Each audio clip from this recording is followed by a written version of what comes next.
Hi, Assalamualaikum. Good morning. My name is Nur Rashida binti Adnan. My matric number is 204051. I am from Group 3. Group 3 will talk about the effects of rising price for essential goods in Malaysia, food and non-alcoholic beverages. Okay, so for introduction, I will start first. Okay, so for the issue of rising price of essential goods in Malaysia, especially food and alcoholic beverages, affects people of Malaysia on the producing side, which consists of farmers and some firms, distributing side, which consists of firms and intermediaries basically, and consuming sides, which consists of consumers and households. Okay, so according to UNICEF, in a report done in 2012, rising food prices is both beneficial and harmful. It's beneficial to the poor small farmers because they basically get paid more for the commodities produced, but it is harmful to poor urban residents as well as people who are residing in rural areas which has little to no land to work with. Okay, and for urban residents, it affects their disposable income and their nutritional status and health negatively. If intermediaries increase the price, the benefits will not go to the farmers, but it will go to the intermediaries themselves, and consumers will of course bear the high food price and higher cost of living. Okay. And as we all are aware of, the rising price of essential goods, especially food and alcoholic beverages, increases during or near festive seasons and times of crisis. Okay, so theory number 1 is scarcity principle. Scarcity is the property of being in excess demand at zero price. It means that the price of a scarce good or factor must be positive. Okay, and this is an article from 27th of March this year. Says that prices for certain groceries, especially vegetables, had increased by around 150% of the original prices. And the reasons being there is difficulty getting the supplies during MCO. Many sellers there refused to continue their businesses during the pandemic outbreak, and the number of operating businesses there declines every day. These all three factors adds up to rising the price of vegetables in this area, and the rice price is actually aided by people who are panic buying groceries despite the low supply. Okay, this is the subgroup for the section, and vegetables actually has the highest increase, which is by 5.7%, and it shows that scarcity triggers consumer to act rationally and start stocking up on scarce product in the market or products that are predicted to be scarce in the market.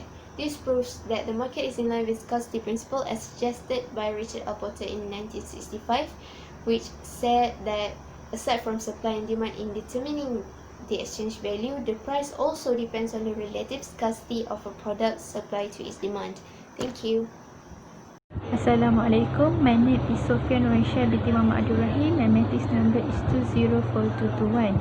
Next, we will continue with the second theory is demand and supply. The most important factor in price formation is the strength of demand and supply.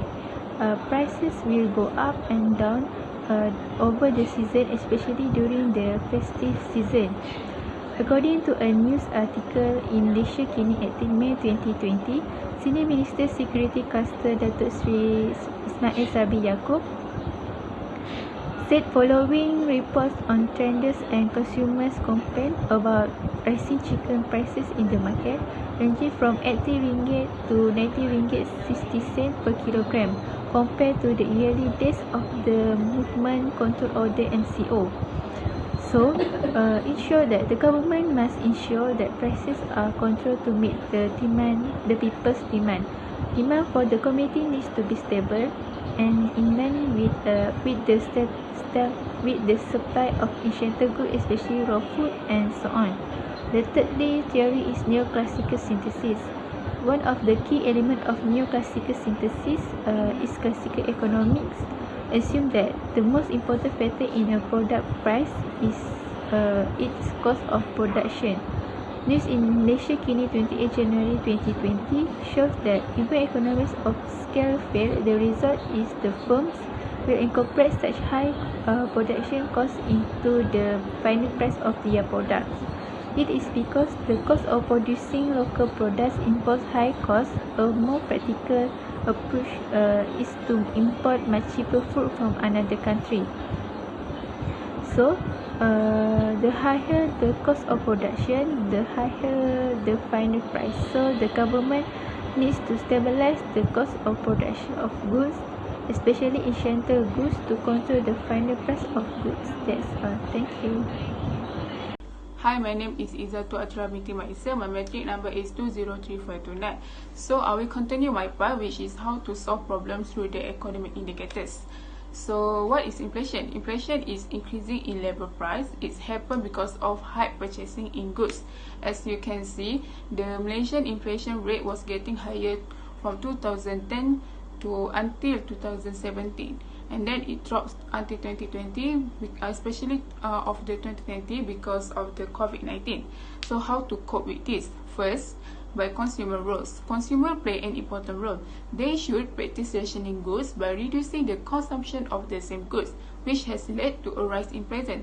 So quantity demanded will drop and the price will drop. Next is consumer can do method of substitute good by purchasing similar or function and substitution of good which that had rise prices. So the demand of goods which has rising price will drop, plus demand curve will change. Also the price of replacement goods will decline due to the competition in market. The other economic indicator is population rate. How the population rate affect in rising prices? When the population rate is high, so the demand will high. Then it will cause of rising in prices. So government play important role to cope this problem. The first step is ensure efficient production of goods and services for high population settlements. The extra of goods and services can be transmitted elsewhere with more people of high population. When goods are distributed and sufficient for one population, traders will not take advantage. The purpose of this is to make sure everyone gets the opportunity to consume goods and services. Based on the chart of population rate in Malaysia, distribution of rural population is decreasing while the urban population is increasing.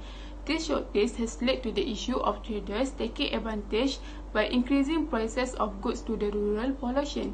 Therefore, KPDNK should enforce law through the Akta Kawalan Harga and Anti-Pencatuan 2011. Price tag must be done. Users do not take advantage of price increase.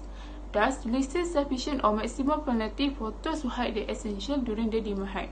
Consumers should make it a complaint to KPDNK HEP to curb this price. That's all from me. Thank you. Hi, my name is Shafida binti Slamat. My matrix number is 204220.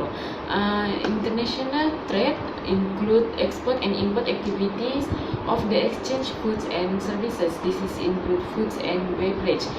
Export activities of Malaysia government to another country can help Malaysia to increase national income and economic growth.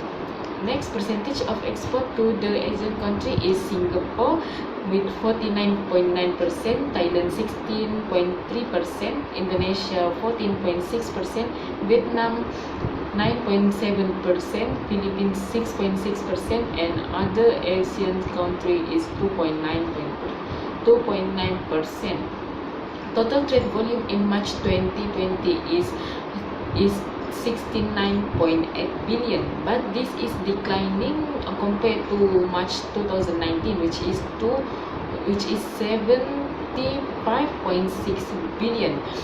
Compared to February 2020 with 45.5 billion, total trade volume for export record improvement in March 2020 as much as 11.6 billion. ICAEW say export are still improvement for Asian country.